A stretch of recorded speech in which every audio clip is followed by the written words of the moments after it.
मुख्यमंत्री ठाकुर सुखविंदर सिंह सुक्खू आज नदौन पहुंचे, जहां कांग्रेस कार्यकर्ताओं और अधिकारियों ने मुख्यमंत्री सुखविंदर सिंह सुक्खू का गर्मजोशी के साथ स्वागत किया।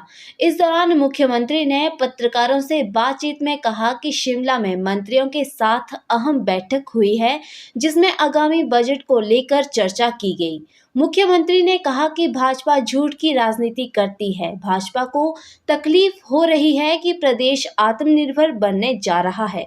हिमाचल प्रदेश 1 महीने में 2 बार कर्मचारियों को सैलरी देने वाला पहला राज्य बन गया है।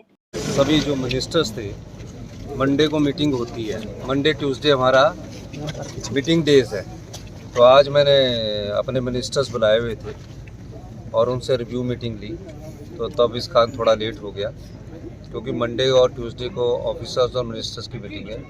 तो रिव्यू मीटिंग में सभी मिनिस्टर्स को ये दिशा निर्देश दिए गए हैं कि वो अपने डिपार्टमेंट की जो भी आगे कार्य योजना है, जो बजट में घोषणाएं हैं, उनको अमली जामा बनाने के लिए आप पूरे कितना बजट चाहिए उस प्रकार की सारी योजनाओं को अभी बताएं। तो इस दृष्टिकोण से आने वाले समय में जो बजट है उसकी तैयारी की जा सकती है। सर, गारंटी को लेके कांग्रेस भाजपा द्वारा काफ़ी हल्ला किया जा रहा है, कहा सब गारंटियाँ पूरी हो चुकी है, 5 गारंटियाँ पूरी हो चुकी है और अगली गारंटियों को भी पूरा करने की दिशा में हम आगे बढ़ रहे हैं। गारंटियों के अलावा आपको ये भी देखना है कि 1 महीने में 2 बार हिमाचल प्रदेश के सरकारी कर्मचारी और अधिकारियों को पे हिमाचल प्रदेश सरकार ने दी है।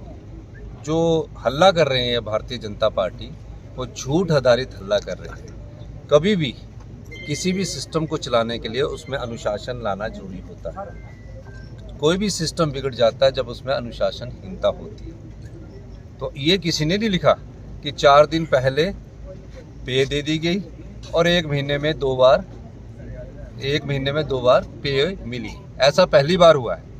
पर जब हमने 4 दिन पे लेट की थी तो उसके बारे में बड़ी जगह हल्ला हुआ, नेशनल न्यूज़पेपर में चला। तो ये सब चीज़ें हैं हिमाचल प्रदेश को आत्मनिर्भर बनाने के लिए। और आज मैंने विभाग के सभी अधिकारियों को, खासकर मंत्री लोगों को दिशा निर्देश दिया है कि अपने विभाग की रिपोर्ट जो अगला बजट है उस पर, क्योंकि इस बजट को हम पहले तैयार कर रहे हैं, उस बजट के लिए जो भी योजनाएं लानी है वो मुझे 1-2 दिन में आकर अवगत करवाएं। सर, इस के पास कहने को कुछ नहीं है। उनके पास अपनी आंतरिक लड़ाई इतनी ज़्यादा हो चुकी है, वो कई भागों में बटे हुए हैं। अब वो अपनी गद्दी को बचाने के लिए जयराम जी हमेशा हर दिन स्टेटमेंट देते हैं, उधर से दूसरे नेता देते हैं। अब उनकी आंतरिक लड़ाई का असर ये हो रहा है कि वो एक सुर में बात कर नहीं पा रहे और झूठी खबरें वो माननीय प्रधानमंत्री जी के पास पहुंचा देते हैं। ये कभी नहीं बताया उन्होंने कि 1 महीने में 2 बार सैलरी देने वाला भी हिमाचल प्रदेश बन गया। ये कभी नहीं बताया कि 4 दिन पहले सैलरी देने वाला भी हिमाचल प्रदेश बन गया और प्रधानमंत्री जी से महाराष्ट्र में झूठ बुलवा दिया।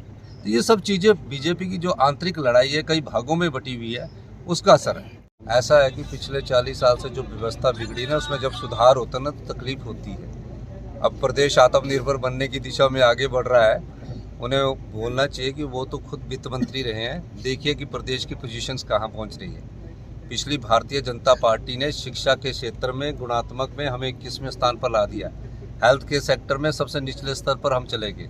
तो सब सेक्टरों में सुधार की जरूरत है और हमारी सरकार उसमें कटिबद्ध है सुधार करने के लिए। और मैंने आपको बार बार कहा है, हमारे 2027 तक हम आत्मनिर्भर हिमाचल बनेंगे।